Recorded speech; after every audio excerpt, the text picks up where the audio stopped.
If Roger Stone serves even a single day behind bars, the Russia lie will be validated as true. So at this point, there's really only one solution. The president must pardon Roger Stone before he goes to jail. Back in November, former Trump advisor Roger Stone was convicted of several charges related to the now officially discredited Russia investigation.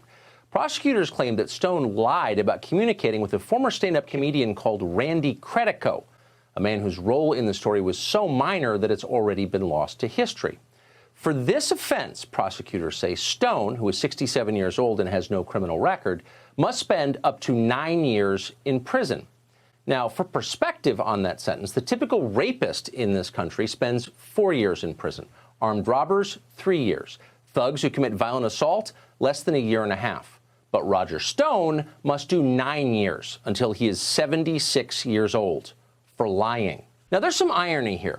So-called criminal justice reform is fashionable in Washington right now. An awful lot of sex offenders and drug dealers and other predators, serious predators, have been released early from prison lately. It's compassionate, they're telling us. Yet somehow, nobody in D.C. believes that compassion ought to extend to Roger Stone, who's guilty of nonviolent, essentially political offenses. Notice the opposite. The usual moralizers seem gleeful at the thought that Stone will die in a cell. CNN has been especially ghoulish on the subject. You'll remember that prosecutors tipped off Jeff Zucker's network last year so they could have cameras in place when dozens of federal agents armed with automatic weapons dragged Roger Stone from his home at dawn. Talk about state TV. For the last 2 days, the hyenas on CNN have been driven to hysteria by the thought that the Justice Department might reduce Roger Stone's sentence even by a day. It is clearly utterly offensive to the rule of law. This is what sets this country apart.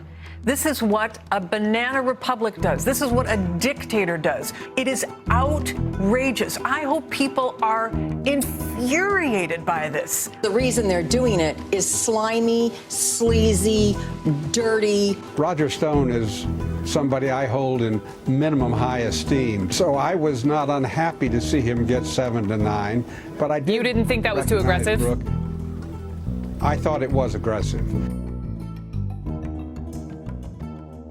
Wait a second. Was that really John Dean telling you how happy he is that Roger Stone will die in jail? So CNN's moral arbiter on questions of law and order is literally a convicted felon? It's enough to make your head spin. But at least it's now clear what's actually going on. This is a pure political hit. Roger Stone is facing prison because he is a high-profile Donald Trump supporter. It's that simple. You want proof? Here it is. John Brennan and James Clapper will sleep at home tonight.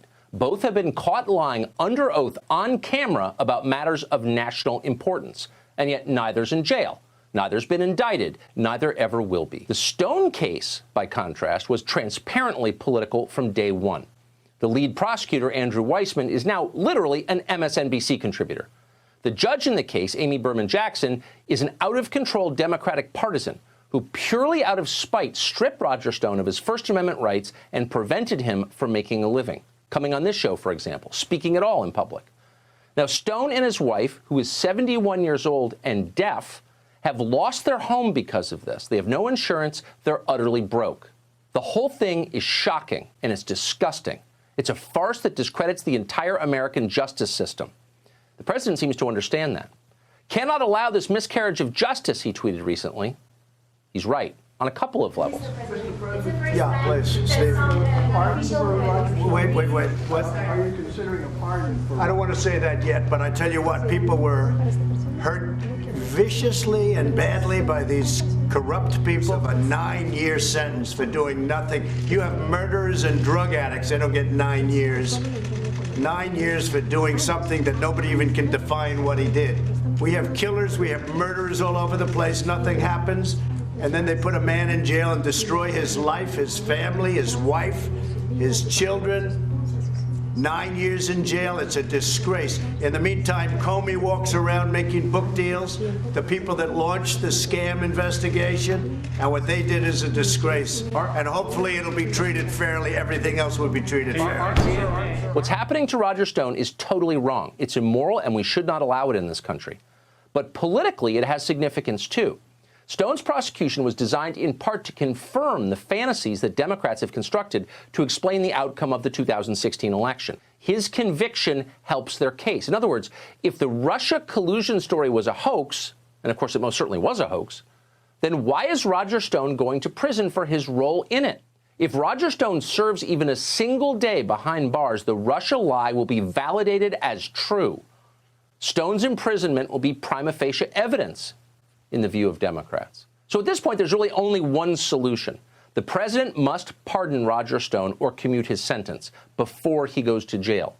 Democrats will howl if he does that. Well, they're howling anyway. They howl every day. Chuck Schumer is now yelping about yet another investigation into Roger Stone. Russiagate 2.